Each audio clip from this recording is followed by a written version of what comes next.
Max's and LeBron James in the finals. He's been there 6 straight seasons. This is also the 6th time he's been a 2 seed in the East, and he's made the finals 5 times when in that position. The Cavs will face Paul George and the Pacers in the first round. Ty Lue feeling confident in his squad. My confidence that we can win, and I know we can win the series. And, you know, we just got to play Cavaliers basketball, which we're capable of doing, which we show we can do. So, I mean, I hear all the talk or whatever. I don't listen to it, but, you know, I know our team. I know we have confidence to win, and we are going to win. So, you know, as far as, you know, the outside rumblings, that's just, you know, it's part of it. It's always surrounds this team, and I'm used to it. Max, I know how you love the word lock. Are the Cavs a lock to get to the finals again? They're not. Look, I think that's one of the reasons this is dramatic. I think that to start, I believe they will make it, but not a lock. The Warriors are a lock. Ain't no one going to stop the Warriors if they're healthy. Cavs, I'm sorry, they're not. And what this boils down to is, do you believe in LeBron James's brand, which I do, which is he always gets to the finals. That's the big brand of LeBron James. Or do you believe your lying eyes? Because in this case, they ain't lying. This team does not play defense. And they're in an improved Eastern Conference, particularly the Raptors, since Kyle Lowry's been back. Considering the new pieces, it was uncertain how that would all gel, but it's appeared to gel. The Raptors are live. So are the Celtics, obviously, and that's been somewhat diminished by the performance of the Cavs on the second of back-to-back on the road at Boston, the way they handled the Celtics. But that doesn't mean the whole series will necessarily go that way. Not to mention Washington. The East is liver now in terms of the underdogs than it's been since LeBron has certainly been in Cleveland.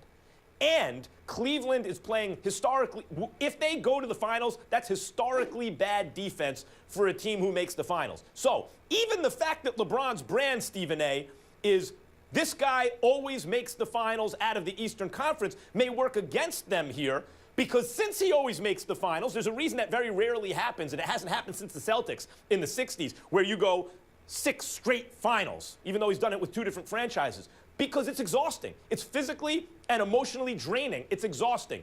And so the fact that this would be his 7th trip to the finals and it reinforces the brand, he's always there, of course he's going to get it back. No, one of these years, it's going to be the straw that broke the camel's back in terms of the level of exhaustion.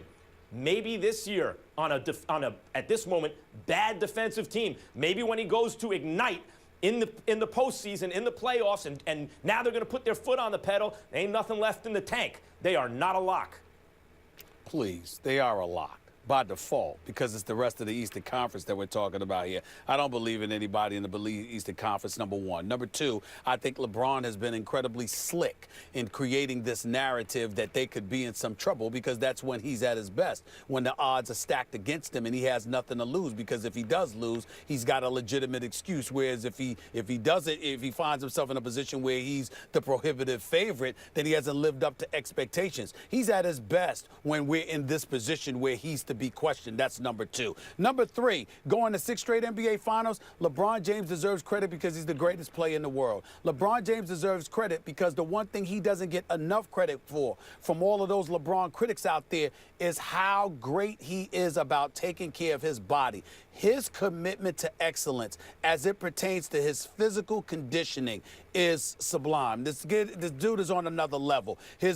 I've heard his house is like a damn LA Fitness, for crying out loud, or whatever gym you want to pick. I mean, he's got everything up in there, okay, because the man takes care of his body religiously. So he deserves credit for all of that. But he also deserves credit just as much for his decision making, because when he took his talents to South Beach, it was to join D. Wade and Chris Bosh, and ultimately Ray Allen joined him after Mike Miller was there. The list goes on and on. When he decides to depart from South Beach to go back home, who's there? Oh, I'm sorry, some dude, was he a scrub? Kyrie Irving? I think not. The brother is elite. Kyrie is special. And oh, by the way, you got Kevin Love added to the equation as well, who was a walking double-double and the star with the Minnesota Timberwolves. Plus, you added some supplementary parts that fit around it. LeBron James has not been playing with some scrub roster. He doesn't have Kawhi Leonard's problem. you take a Kawhi Leonard away from the San Antonio Spurs, exactly who do they have at this moment in time? Exactly who did they have last year? LeBron James hasn't had to go through that the last 6 years. In that case? So the point that I'm trying to make to you is this. When you look at LeBron, you have to look at the rest of the Eastern Conference. I believe in the Washington Wizards because of that backcourt, but they tailed off near the tail end. That concerns me. I like Toronto, but miniature guards like Kyle Lowry are not going to succeed against a bigger team that is Cleveland. The same is applicable to Isaiah Thomas with Boston. And those are the three teams that are primary threats to Cleveland. That's why I think you take Cleveland instead of the field. In that case, if they have such a good roster, and I think they do, Cleveland does have such a good roster, but without LeBron, they don't win. They can't buy a win without LeBron. I mean, that's the way it's been. But he's playing, Max. We're saying it because he's playing. Yes, he is, but that gets to the next point. Yes, he takes care of his body, obviously, right? Yes, better than anybody in the game. Better than anybody in the game. On the other hand, in the history of the NBA, when you've played as many seasons as LeBron, let's not forget, straight out of high school, he's playing a full slate. They didn't take it easy on him in terms of the minutes like they did on Kobe. They gave him, he was carrying the load. The minute his foot hit the ground in the NBA, he was off and running. And this is a bunch of seasons. What is it, 14 now? I mean, it's like when you think of the older players, they were 36, 37 years old, 38 years old by the time they played the minutes that LeBron James has played. And those are rough minutes. Those are minutes in the crucible of playoff action.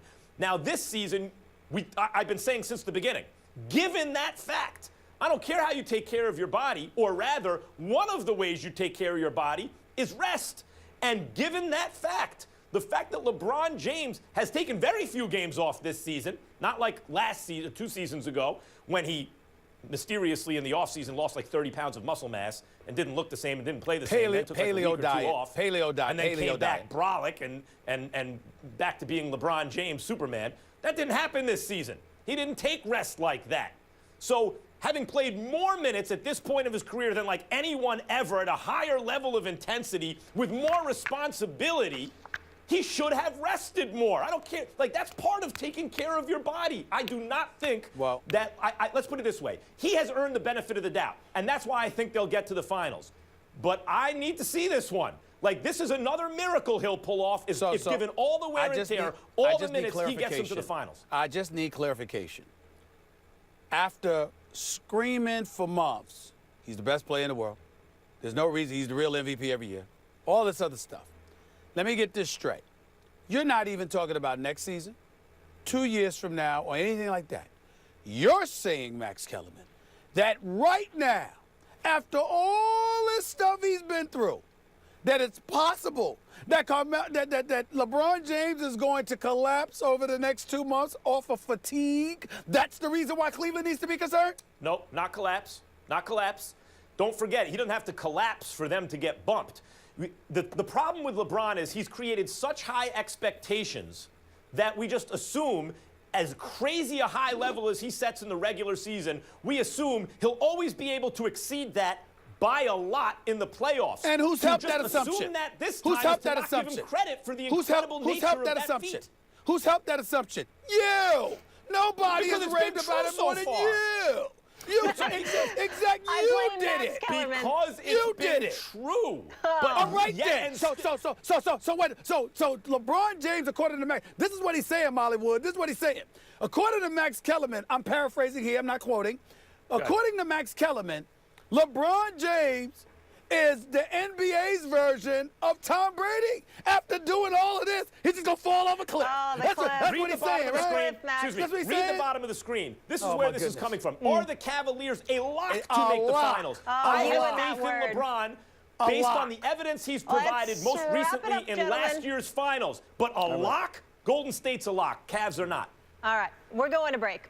The good part is it all goes down Saturday, and we need your help. Who will be the best player in the playoffs? This is tough. LeBron or Steph? Go on Twitter now and vote. We'll discuss that a little later. Darren Woodson joining us next to get in on this conversation. Yeah, he is. Tony Romo certainly looked retired. Lord. He's your favorite. When he took the court with the Mavericks earlier this week, but find out why Dak could be looking over his shoulder this season, and they're the 2 leading candidates for MVP. But find out if Russell Westbrook or James Harden comes out on top in the first round of the playoffs. It's First Take, folks.